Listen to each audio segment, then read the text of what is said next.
हरे कृष्णा। प्रिय भक्तजन, राधा रानी आप पर और आपके समस्त परिवारजनों पर अपनी कृपा दृष्टि बनाए रखें। आज हम श्रवण करेंगे कामिका एकादशी व्रत कथा को पूरा अवश्य सुने, क्योंकि आधा अधूरा छोड़ने में भगवान श्री हरि विष्णु का अपमान माना जाता है।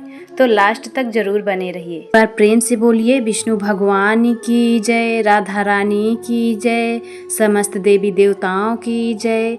तो चलिए वीडियो आरंभ करते हैं।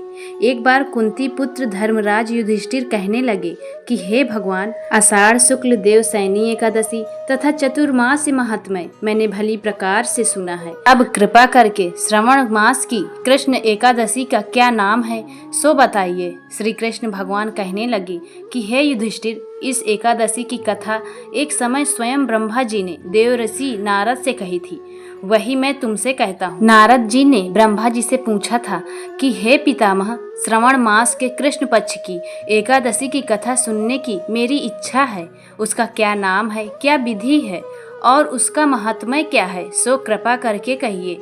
नारद जी के ये वचन सुनकर ब्रह्मा जी ने कहा, हे नारद, लोकों के हित के लिए तुमने बहुत सुंदर प्रश्न किया है। श्रावण मास की कृष्ण एकादशी का नाम कामिका है। उसके सुनने मात्र से वाजपेय यज्ञ का फल मिलता है। इस दिन शंख चक्र गदाधारी विष्णु भगवान का पूजन होता है, जिनके नाम श्रीधर, हरि, विष्णु, माधव, मधुसूदन है।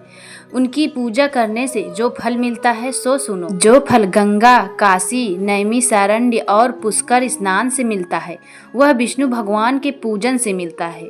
जो फल सूर्य व चंद्र ग्रहण पर कुरुक्षेत्र और काशी में स्नान करने से, समुद्र वन सहित पृथ्वी दान करने से, हिंस राशि के बृहस्पति में, गोदावरी और गंडकी नदी में स्नान से भी प्राप्त नहीं होता, वह भगवान श्री विष्णु के पूजन से मिलता है। जो मनुष्य श्रावण में भगवान का पूजन करते हैं, उनसे देवता, गंधर्व और सूर्य आदि सब पूजित हो जाते हैं। अतः पापों से डरने वाले मनुष्यों को कामनी एकादशी का व्रत और विष्णु भगवान का पूजन अश्वमेध करना चाहिए। पाप रूपी कीचड़ में फंसे हुए और संसार रूपी समुद्र में डूबे हुए मनुष्यों के लिए इस एकादशी का व्रत और भगवान विष्णु का पूजन अत्यंत आवश्यक है। इससे बढ़कर पापों के नाशों का कोई उपाय नहीं है। हे नारद, स्वयं भगवान ने यही कहा है कि कामिका व्रत से जीव कुयोनि को प्राप्त नहीं होता। जो मनुष्य इस एकादशी के दिन भक्ति पूर्वक तुलसी दल भगवान विष्णु को अर्पण करते हैं, वे इस संसार के समस्त पापों से दूर रहते हैं। विष्णु भगवान रत्न, मोती, मणि तथा आभूषण आदि से इतने प्रसन्न नहीं होते जितने तुलसी दल से होते हैं। तुलसी दल पूजन का फल 4 भार चांदी और 1 भार स्वर्ण के दान के बराबर होता है। हे नारद, मैं स्वयं भगवान की अति प्रिय तुलसी को सदैव नमस्कार करता हूँ। तुलसी के पौधे को सींचने से मनुष्य की सब यातनाएं नष्ट हो जाती हैं और दर्शन मात्र से सब पाप नष्ट हो जाते हैं और स्पर्श से मनुष्य पवित्र हो जाता है। कामिका एकादशी की रात्रि को दीपदान तथा जागरण के फल का महात्म्य चित्रगुप्त भी नहीं कह सकते।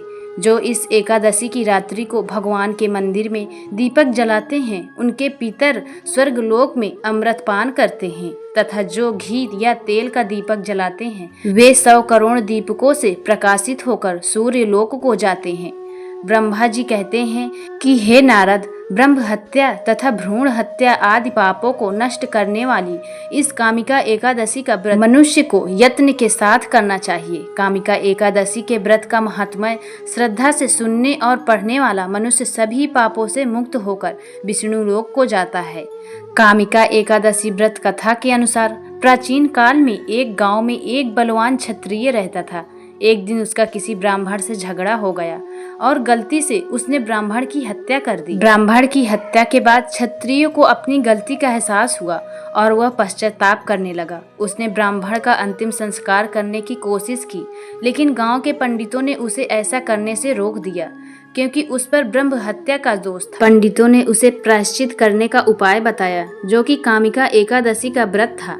क्षत्रिय ने पंडितों की सलाह मानी और सावन माह के कृष्ण पक्ष की एकादशी को भगवान विष्णु का व्रत रखा। उसने विधि पूर्वक पूजा की, ब्राह्मणों को भोजन कराया और दान दक्षिणा दी। रात में उसे भगवान विष्णु के दर्शन हुए और उन्होंने उसे ब्रह्म हत्या के पाप से मुक्त कर दिया। कामिका एकादशी व्रत को बहुत महत्वपूर्ण माना जाता है। मान्यता है कि इस व्रत को करने से ब्रह्म हत्या जैसे बड़े से बड़े पाप भी नष्ट हो जाते हैं और स्वर्ग लोक की प्राप्ति होती है।